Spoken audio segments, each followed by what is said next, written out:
সীমান্ত এলাকার নিরাপত্তা নিয়ে একের পর এক বড় পদক্ষেপ নিচ্ছে ভারত সরকার।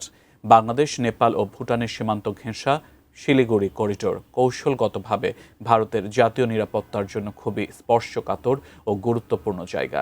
এই সরু করিডোরটি হাতছাড়া হয়ে গেলে মূল ভূখণ্ডের সঙ্গে দেশটির উত্তর পূর্বাঞ্চলের যোগাযোগ বিচ্ছিন্ন হয়ে পড়বে।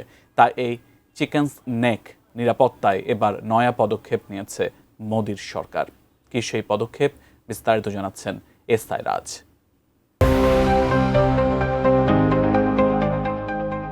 শিলিগুড়ি করিডোর ভারতের উত্তর পূর্বাঞ্চলকে দেশটির মূল ভূখণ্ডের সঙ্গে যুক্ত করে রেখেছে। এই সরু অংশটি অনেকটা বাঁকানো মুরগির ঘাড়ের মতো দেখায় বলে জায়গাটি চিকেন স্নেক নামেও পরিচিত। সরু এই করিডোরের নিরাপত্তা নিয়ে বরাবরই সতর্ক দিল্লি। শুক্রবার শিলিগুড়ি সফরে গিয়ে চিকেন স্নেকের নিরাপত্তা জোরদারে বিশেষ ত্রিকোণীয় নিরাপত্তা গ্রিড গঠনের ঘোষণা দিয়েছেন ভারতের কেন্দ্রীয় স্বরাষ্ট্রমন্ত্রী অমিত শাহ। করিডোরটির নিরাপত্তায় প্রশাসনিক ও সামরিক সক্ষমতা আরও বাড়ানোর কথা জানিয়ে তিনি বলেন, এর আওতায় চোপড়া, কিষানগঞ্জ ও ধুবড়ি ঘাঁটি থেকে নজরদারি, সামরিক উপস্থিতি এবং প্রশাসনিক নিয়ন্ত্রণ জোরদার করা হয়েছে। নতুন বাংলাদেশ গড়তে এলো জুলফিকার স্টিল। জুলফিকার স্টিল একই সঙ্গে তিস্তা প্রহারের মতো নিয়মিত সামরিক মহড়ার মাধ্যমে করিডোরটির নিরাপত্তা নিশ্চিত করার উদ্যোগ নেওয়া হয়েছে বলেও জানান অমিত শাহ। এ সময় সীমান্ত নিরাপত্তা প্রসঙ্গে তিনি অভিযোগ করেন, অনুপ্রবেশ ঠেকাতে কাঁটাতারের বেড়া নির্মাণ এবং কেন্দ্রীয় নিরাপত্তা সংস্থাগুলোর জন্য প্রায় 560 একর জমির প্রয়োজন হলেও সাবেক মুখ্যমন্ত্রী মমতা বন্দ্যোপাধ্যায়ের সময়ে তা পাওয়া যায়নি।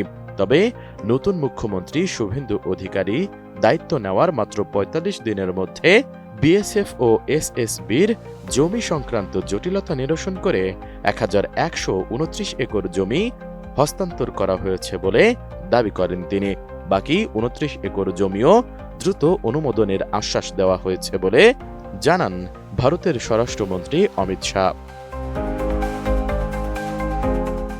পাশাপাশি সীমান্তবর্তী এলাকার অবকাঠামো ও অর্থনৈতিক উন্নয়নেও বিভিন্ন প্রকল্প নেওয়া হয়েছে উল্লেখ করে অমিত শাহ বলেন, ভাইব্রেন্ট ভিলেজ প্রকল্প 2.0 এর আওতায় ৬,৮৩৯ কোটি রুপি ব্যয়ে বাংলাদেশ ও ভুটান সীমান্তবর্তী গ্রামগুলোর যোগাযোগ ব্যবস্থা উন্নয়নের কাজ চলছে।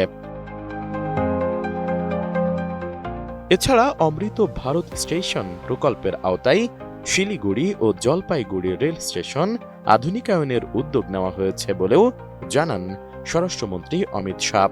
সেই সাথে 2026-27 অর্থ বছরের বাজেটে ঘোষিত Delhi Siliguri high-speed rail corridor চালু হলে আগামী 2 থেকে 3 বছরের মধ্যে দিল্লি থেকে কয়েক ঘন্টায় শিলিগুড়ি পৌঁছানো সম্ভব হবে বলেও জানান স্বরাষ্ট্রমন্ত্রী অমিত শাহ। এসআই রাজ, এটিএন নিউজ।